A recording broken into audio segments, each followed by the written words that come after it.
Yan. At ito po, no,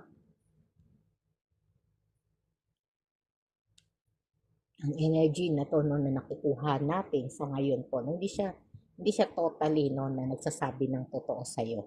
May mga energy po, no, na itinatago niya, no, sa emosyon mo, no, sa mga kilos niya, sa mga salita niya. At ito po, no, ay talagang hindi patas. Ang sabi nga po, no, at hindi siya tapat, no, sa partner niya, no, sa iyo, no, o sa mismong sarili niya, no. Kung kayo man po, no, ay may connection pa dito, no, na talagang nagkakatampuhan pa, na medyo meron siya ditong energy, no, na parang gusto niya, no, na siya yung masusunod sa connection na to, no.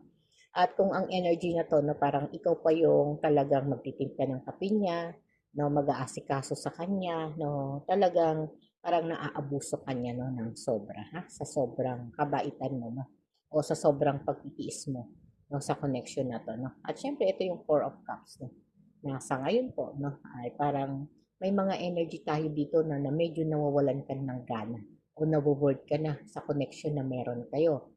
Tama po ba? No, at ang energy na to, yung feeling mo, no, parang feeling mo, no, may mga tanong ka sa sarili na parang ginagamit ka lang ba niya, no, o talagang yung pagmamahal niya sa'yo, totoo ba, no, medyo nag-overthinking ka, no, kasi marami kang gustong malaman, dito sa person na to, no.